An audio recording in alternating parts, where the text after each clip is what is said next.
Bonjour et bienvenue sur la chaîne Crypto 14. Ici nous vous faisons le résumé de l'actualité crypto en 10 minutes. Cette semaine en pièces, wipeout pour Bitcoin, Ethereum, Solana, Dogecoin, presque tout le reste. Les prix de la cryptographie n'ont pas été aussi bas depuis le début de l'été dernier.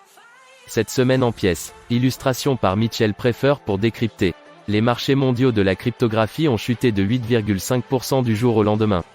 C'est vrai, en 24 heures, la capitalisation boursière totale des crypto-monnaies à travers le monde a chuté à 1,63 billion de dollars. Pour mettre cela en perspective, à 7 heures hier matin, la capitalisation boursière totale de la cryptographie était toujours supérieure à 2000 milliards de dollars.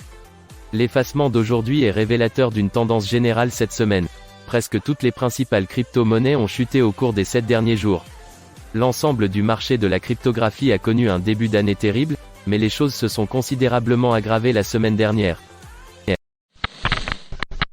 Phantom Maker Fame, décryptage du launchpad démocratique pour Phantom FTM.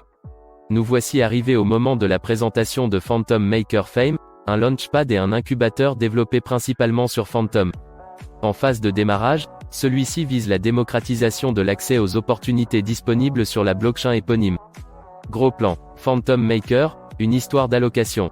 Phantom Maker est une plateforme intimement liée à la très populaire DAO Maker, lequel a bâti sa renommée grâce à des collectes de fonds décentralisés basés sur Binance Smart Chain BSC et Ethereum ETH.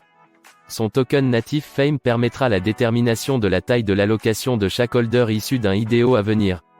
Ainsi, le nombre de tokens obtenus augmentera automatiquement le nombre d'allocations. Lightbit avance vite et ajoute 19 nouvelles cryptos à son offre. L'exchange européen Lightbit se développe de manière exponentielle depuis quelques mois. En effet, après avoir fini l'année avec une offre de plus de 40 crypto-monnaies sur sa plateforme, Lightbit a depuis ajouté 19 cryptos de plus à son panel. Nous vous proposons aujourd'hui une mise à jour de l'offre de Lightbit. Investisseurs ou simples curieux, vous y trouverez forcément votre bonheur. Lightbit dans les grandes lignes. Avant de vous présenter les nouveaux projets ajoutés par la plateforme, laissez-moi vous présenter l'exchange Lightbit. Fondé en 2013 aux Pays-Bas, Lightbit est un broker de crypto-monnaies. En effet, il permet d'acheter, vendre et de conserver plus de 60 crypto-monnaies. Pour rappel, nous vous présentions récemment l'ensemble des crypto-monnaies disponibles sur l'exchange, alors au nombre de 45.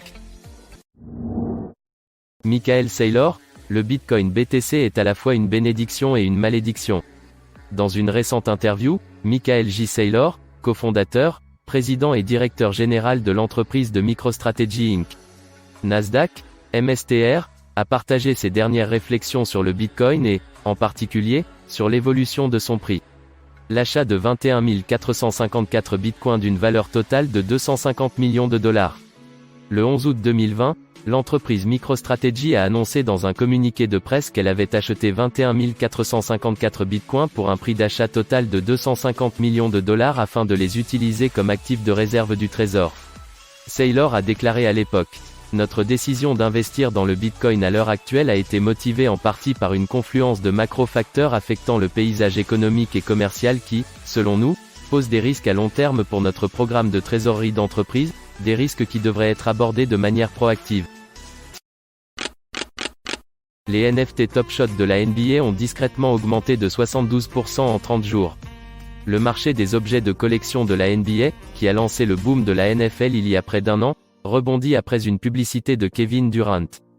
Même si le marché de la cryptographie souffre, les NFT ou les jetons non fongibles rapportent toujours des sommes d'argent alléchantes. OpenSea, le premier marché NFT, a battu son record mensuel la semaine dernière avec 3,5 milliards de dollars de ventes en janvier jusqu'à présent, seulement à la moitié du mois. Et une première collection NFT en particulier a refait surface au cours des 30 derniers jours, NBA Top Shot, les moments NBA sous licence sur la blockchain Flow de Dapper Labs. Même si le marché de la cryptographie souffre, les NFT ou les jetons non fongibles rapportent toujours des sommes d'argent alléchantes. Satoshi Nakamoto, est-il de retour ? Si d'habitude on nous expose plusieurs modes d'usurpation de l'identité de Satoshi Nakamoto, cette fois-ci nous nous retrouvons face à une information qui laisserait le grand nombre bouche bée. En effet, le père du Bitcoin, ou du moins son compte, s'est manifesté décembre dernier. Une publication datant de la veille de Noël, le jour du 24 décembre 2021, Une étrange publication provenant du compte de Satoshi Nakamoto, celui avec lequel il a annoncé le projet Bitcoin en février 2009, mettait en avant le message suivant. Après 13 années d'évolution des systèmes de paiement décentralisés, nous sommes arrivés là où nous sommes, l'ère des NFT. Un dollar numérique de la Fed laisse-t-il de la place aux stablecoins crypto? Les stablecoins pourraient-ils être annulés par une réserve fédérale qui accepte les dépôts des consommateurs? Les banques de détail seraient-elles entravées?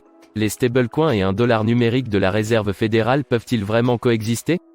Lors des audiences de confirmation de Jérôme Powell le 11 janvier au Sénat américain, le sénateur Patrick Toomey a posé une question au titulaire et futur chef de la réserve fédérale: si le Congrès devait autoriser et que la Fed devait poursuivre un dollar numérique de la Banque centrale, y a-t-il quelque chose à ce sujet qui devrait empêcher un stablecoin bien réglementé émis par le secteur privé de coexister avec un dollar numérique de la Banque centrale?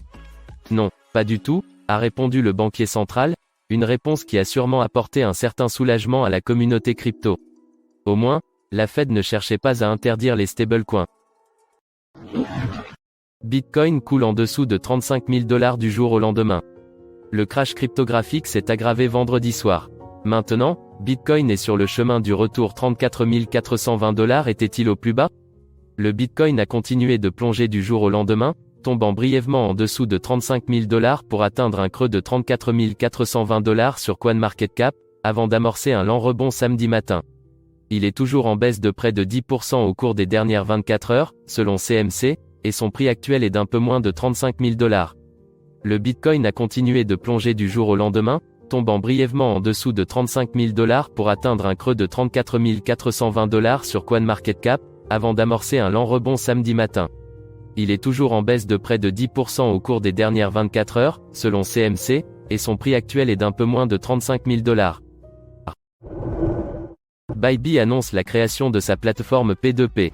Le 18 janvier 2022, Bybit a introduit les transactions P2P peer-to-peer dans sa plateforme. Le site d'échange de crypto-monnaies veut ainsi permettre à ses utilisateurs de trader facilement et en toute sécurité. Désormais, les clients pourront effectuer des transactions sans frais cachés sur le site web Bybit. La plateforme P2P Bybit, qu'est-ce que c'est? Bybit est un site d'échange de crypto fondé en mars 2018 avec pour objectif de fournir une plateforme professionnelle aux utilisateurs. Les investisseurs y trouvent un moteur d'exécution extrêmement rapide avec un excellent service client et un support disponible en plusieurs langues. La société se distingue par ses services innovants de trading en ligne. Vous y trouverez des produits dérivés, des produits d'exploitation minière et un bon support API pour les clients particuliers et institutionnels du monde entier. La baisse du prix du Bitcoin BTC est une bonne chose selon Mike McGlone.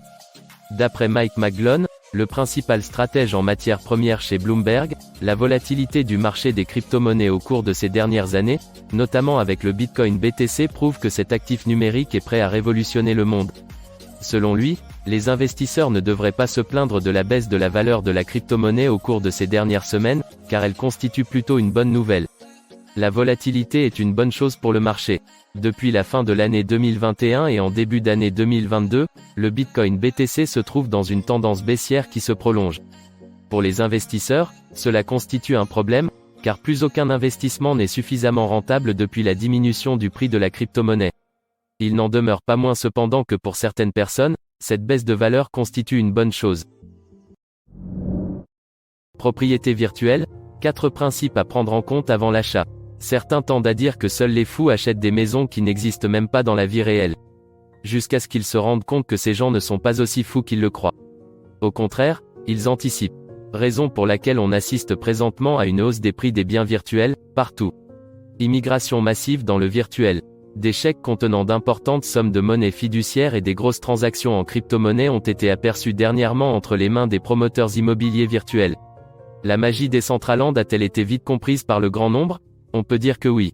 Sinon, Decentraland est une plateforme se basant sur la blockchain Ethereum et autorisant la création, l'expérimentation et la monétisation des biens et des applications dans son écosystème. Voilà, c'est tout pour ce résumé des actualités. Si tu as aimé, like, commente et abonne-toi pour recevoir nos prochains épisodes et à bientôt pour une prochaine vidéo.